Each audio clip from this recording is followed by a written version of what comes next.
Musta? So, magbubukas na naman tayo ng malamang na hindi na naman natin mababalik pag may problema dahil late na naman natin siya mabubuksan. Pero bubuksan pa rin natin siya. Anyway, ito yung... Oh, okay.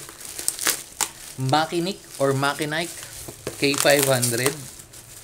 Budget meal to kasi nasa 1,000 plus. Although, ang issue lang sa keyboard na to wired siya. So, hindi naman talaga siya issue. It's just that, alam niya, hindi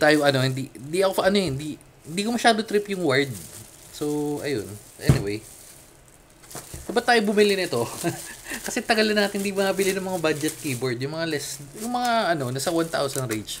So, dahil nakita natin to at ayaw nito magpatanggal, testing natin. Tsaka isa pa, yung mga parang mga 2-3 years ago, yung bago ko makabili nung first ever na medyo mahal-mahal kong laptop, yung Strix is may lumabas na yung laptop nito na Makinik o Makinike, di ko alam kung ano yan. Pero basta yun, lumabas yung laptop nila parang isa-isa pinagpipilian ko kasi okay din naman yung specs pero nag-stick tayo sa Asus. Anyway, so ito nga, Makinike or Makinike K500 keyboard, 61 keys, anti-ghosting, and key rollover, wired connectivity. And in fairness, yung box niya mas presentable kaysa dun sa iba. Pero sige, check natin.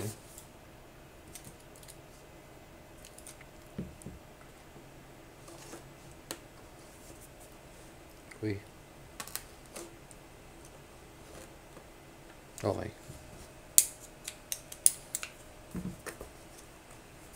Uy, ayaw. Oops. Uy. Ayaw.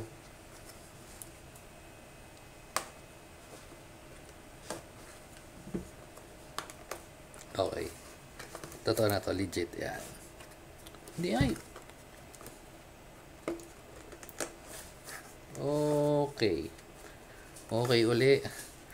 Tayo yung pabukas.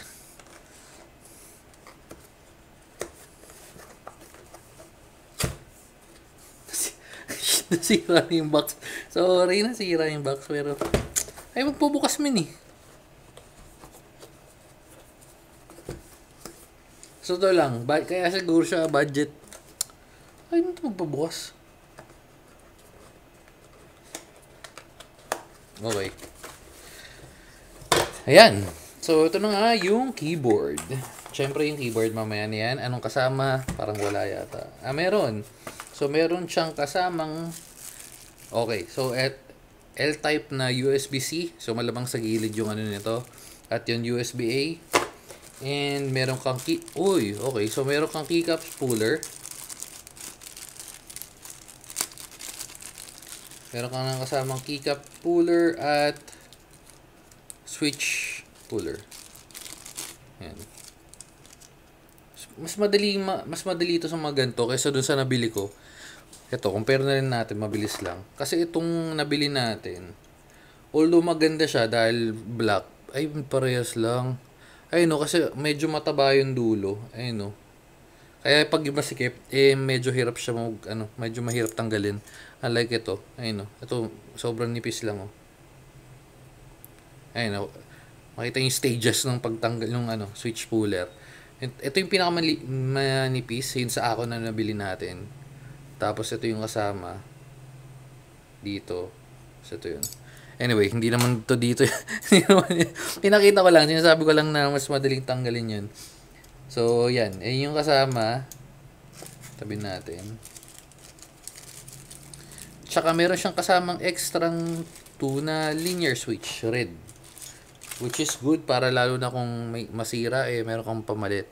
So, ang lalakay dito nakalagay hindi ko masyado mabasa. Hindi ko mabasa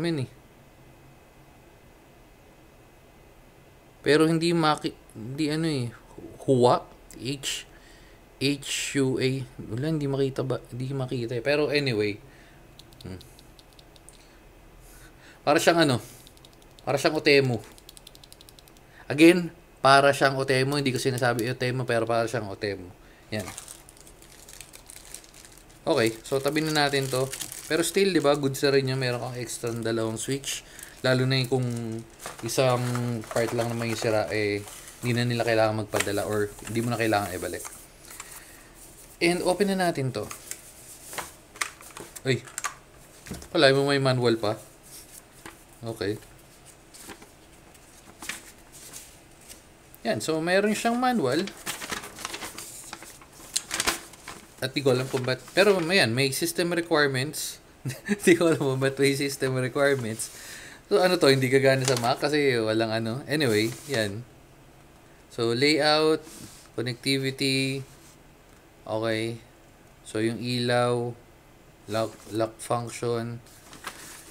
Okay.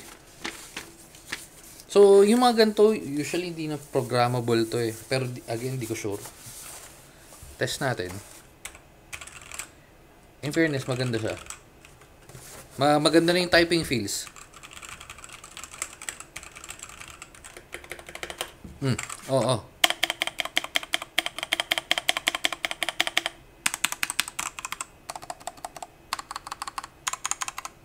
Medyo clacky to.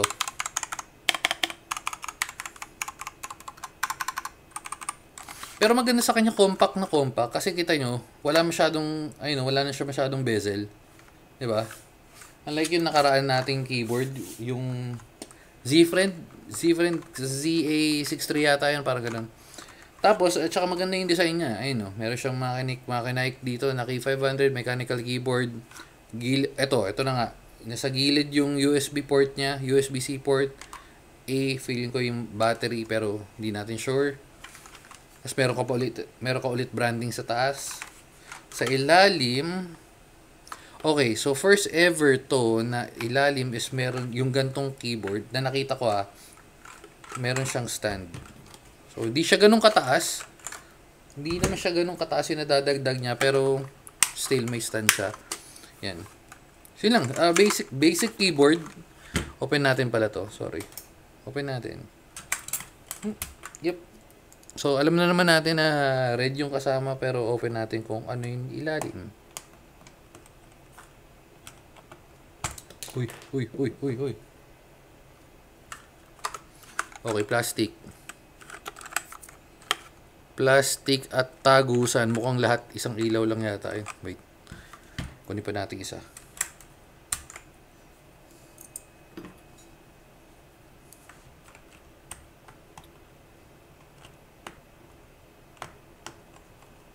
Shit, masisira. Ayuyo pa yung menu. Lambot. Ito yung mga problema sa mga gantong switch. Ang lambot masyado ng housing. Ayun, no. Ito, ayun, no. Di ba? So, going back, 3 pins. Tagusan talaga eh. Ayun, no. So, open natin. Wait. Sa inyong power natin. Skill. So, kailangan natin magsaksak kasi nga, hindi naman siya USB type. Hindi naman siya wireless. And on-off switch. Nasaan? Huh? Asan nga yung on-off switch?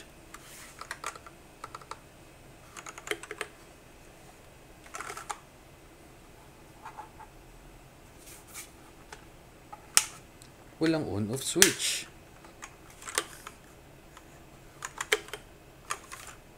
Bakit?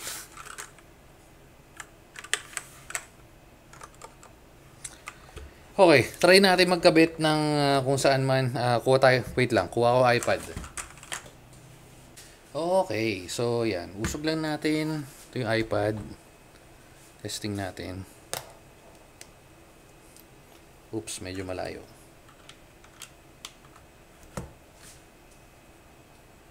Okay, so yan. Nakita yung ilaw. So, huwag nyo nang tanongin kung gumagana basta may USB-C. Ay, nakita nyo naman. Medyo buo nga lang kuila. Ayun, no? Pansin nyo? Ayun, no? Buo, di ba? Yung ilaw. Saksak muna natin. Pero ayun yung ilaw nito. Sana malamang tatanong nyo yan. Ayun, oh. Yung ilaw niyan. Salpak lang natin to.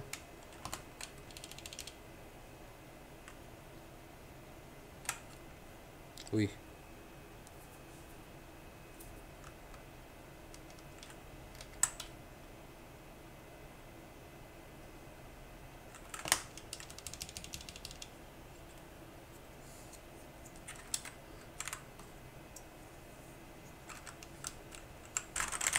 Okay, so yan. Gumagana siya, oh. Ay, sorry, hindi pala nakikita yung pagta-type. Gilid natin. Ayun. O basta yung nakita. Nakikita nyo. Ayun, ah. Nagta-type naman siya, eh. Tanggalin na nga natin sa ano.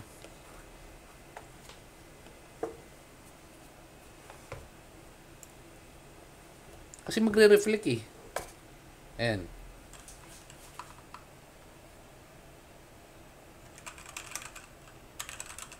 Yung typing feels niya, okay naman. But, ay mag-switch, ay walang Mac mode. Ito pala, kasi pag magkoconnect ka, usually dapat, wait. Wala eh. Ayun, no, dapat meron dito yung Mac. Wala eh. Kasi usually, control A para control all. Yun. Tapos walang up arrow. Okay. So, medyo bitin sa akin yung 61, kaya hindi ko masyado trip yung ganong keyboard unless na may specific use case ka kung saan mo gagamitin. Pero magkano nga to? Kasi yung cellphone ko.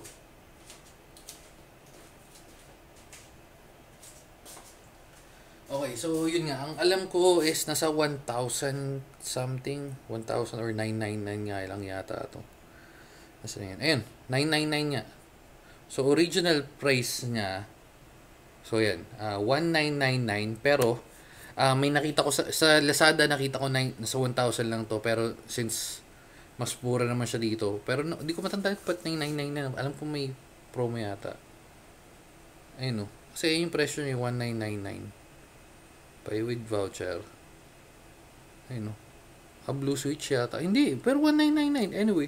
Ayun, 199 yung kuha natin, eh, diba? Bakit? Ba't ano lang? Hindi ko na matandaan, pero yan. 1999, tapos nakuha natin na 999. So, all goods na rin. So, yan. Yan yung Makinik na keyboard. Pwede na rin. Pwede. Sakto lang. Hindi naman siya pangit. Hindi naman siya ganun kaganda. Sapat na para, yan. Kung space saver ang hanap mo, oops, tanggalin na natin. Kung space saver hanap mo, saktong-sakto yan para sa'yo. Tabi na natin. Uy, dumi na yung iPad natin, men. So, yan. Again, ito yung Makinik. So, ang maganda lang sa kanya, ito, aesthetic yung design. Tapos yun nga, wala siyang on-off. As long as na makonect mo siya, automatic magbubukas na. Okay? So, yun lang. Dito na natin tatapusin. Oops. Sama na tayo ng pang thumbnail. Yan, oh. Oops. Sama na natin yung pang thumbnail. Pati ito. Oops. Yan. Ay, hindi. Tanggalin na lang natin. Yung maganda yung box eh. Sama natin yung box kasi maganda yung box. Tanggalin na natin yung iPad. Wait. Yan. Yan na lang. Oh, ayos. Parang yung kabila. Parang yung nakaraan lang. Oh, sige na. Bye-bye and oops. Nalaglag yung ating ayos pa. Oh, sige na. Bye-bye. And babu.